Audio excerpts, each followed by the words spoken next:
To understand our world, we must look through the lens of why. Welcome to this explainer on the sixth sense you didn't even know you had. And spoiler alert, it might actually be breaking. Today, we're diving into a hidden biological mechanism that's going to completely flip how you think about your own mental health, tossing out that old idea that your brain is just some isolated computer sitting in a vat. So let's get right into it. You have a sixth sense. And no, we're not talking about seeing ghosts here. It's literally inside your own body. I mean, we're all super familiar with sight, smell, hearing, taste, and touch, right? But your body is actually running this massive internal surveillance system that your conscious brain just kind of forgot to check. Your brain is constantly downloading this incredibly rich, detailed data from your internal organs, keeping tabs on your physiology minute by minute. It's exactly like a security camera feed monitoring your whole biological infrastructure. And the crazy part? You're probably totally unaware it's even happening. Which really begs the question, why does this incredibly complex, hidden map of our internal organs even exist? And more importantly, how on earth does it secretly control our moods? Well, to survive and keep the lights on, your brain obviously needs constant updates from the front line of your metabolism, your gut. But here's the thing researchers are figuring out. This communication channel doesn't just handle digestion. It actually forms the raw architecture of your emotions. In fact, a lot of scientists are now convinced that some of our most common psychiatric disorders might actually trace back to a major glitch in this internal map. And that brings us to a foundational concept called interoception, the sensing, transmission, and central processing of internal bodily sensations and visceral signals. In plain English, interoception is that constant, mostly subconscious flow of data traveling from your organs straight up to your brain. It covers all those bottom-up signals from your body, plus the top-down processing where your brain builds a mental picture of your internal state. It's the reason you can feel your heart pounding or the heavy ache of fatigue or, hunger pangs. But it goes way, way deeper than just basic physical needs. Interoception is basically the scaffolding for your emotional experiences. It's how you build a unified sense of self. It is literally the mechanism of how you feel your feelings.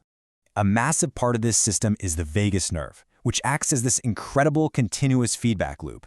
It's basically a two-way biological superhighway. Signals travel from sensors in your stomach wall, shoot up through the brainstem, and cascade right into the complex networks of your cortex. So you literally have a physical cable hardwiring the so-called second brain down in your gut directly to the primary brain up in your head. Now check out this super specific number, 0.05 hertz. Turns out, your stomach generates its own completely independent electrical rhythm. Think about it. Your heart beats roughly once a second, right? While your stomach is generating a much slower electrical wave, about once every 20 seconds. And here is where it gets absolutely mind-blowing. Recent data shows that this specific slow-rolling rhythm projects all the way up into the brain and actually organizes your brainwaves. Yeah, you heard that right. Your stomach is basically acting as an external pacemaker for your mind. And the origin of this rhythm is just fascinating. It comes from these specialized cells called the interstitial cells of Cajal, and they fire off this electrical background rhythm continuously. They're essentially acting like a slow, second heartbeat, right at the intersection of your enteric nervous system and your gastric muscles. The wildest part is that this 0.05 hertz rhythm, it's always on. It's drumming away whether you're digesting a massive Thanksgiving dinner or if you've been fasting all day long.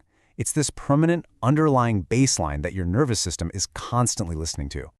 So naturally, you'd probably assume that being super in tune and tightly synchronized with these internal rhythms would be the ultimate sign of perfect physical and psychological health, right? I mean, if interoception is how we regulate our emotions, and the stomach is constantly chatting with the brain, it just makes sense that a flawlessly synced connection would equal a calm, zen, well-regulated person. And honestly, that is exactly what researchers expected to find when they hooked up 243 participants to scanners to track their brain and stomach activity at the exact same time. But here is the massive, completely counterintuitive plot twist of the whole explainer. Having a stomach-brain connection that is tightly coupled is actually a core physiological signature of mental distress. Yeah, no kidding. When researchers crunched the data, the reality was stark.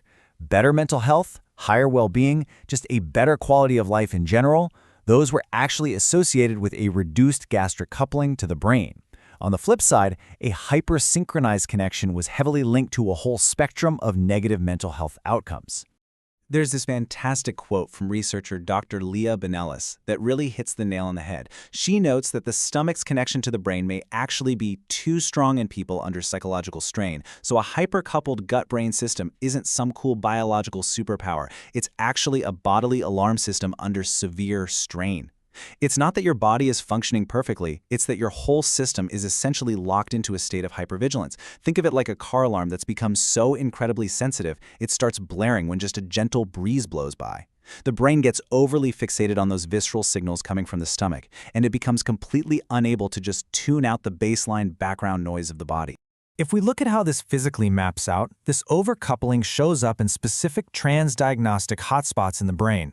Basically, these are areas highly sensitive to disruptions across a wide range of psychiatric disorders. When your brain's top-down control networks get hijacked by that slow 0.05 Hz gastric rhythm we talked about, it completely changes how you process environmental and emotional information. And the clinical outcomes of this neural hijacking, they are profound. When your brain's attentional networks sync way too tightly with your gastric rhythm, we see dramatic, measurable spikes across some very specific clinical dimensions. The absolute highest negative correlations were found with trait anxiety, followed really closely by clinical depression, generalized stress, and severe fatigue. So we're not just talking about getting butterflies in your stomach before a big presentation. This is a chronic physiological state where an overactive stomach-brain axis is literally dragging your mood down into a continuous state of distress.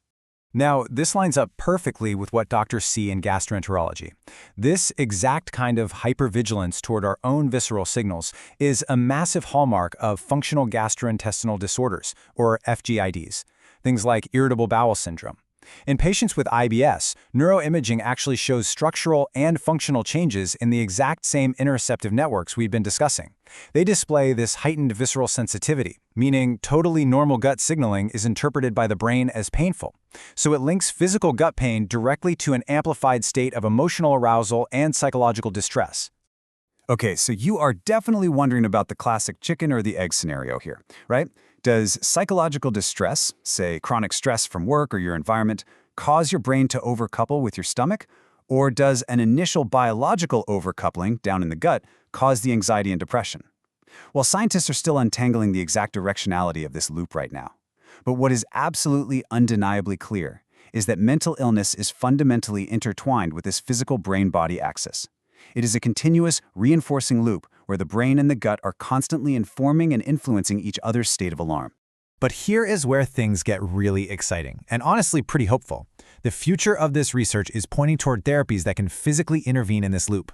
We're looking at cutting-edge tech like transcutaneous auricular vagus nerve stimulation, or TAVNS for short. Studies are showing that by safely stimulating a specific branch of the vagus nerve right inside the ear, we can actually alter the coupling between the stomach and the brainstem.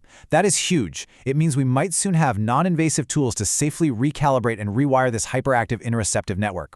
Imagine being able to just turn down the volume on that internal alarm system without having to rely entirely on traditional psychiatric medications.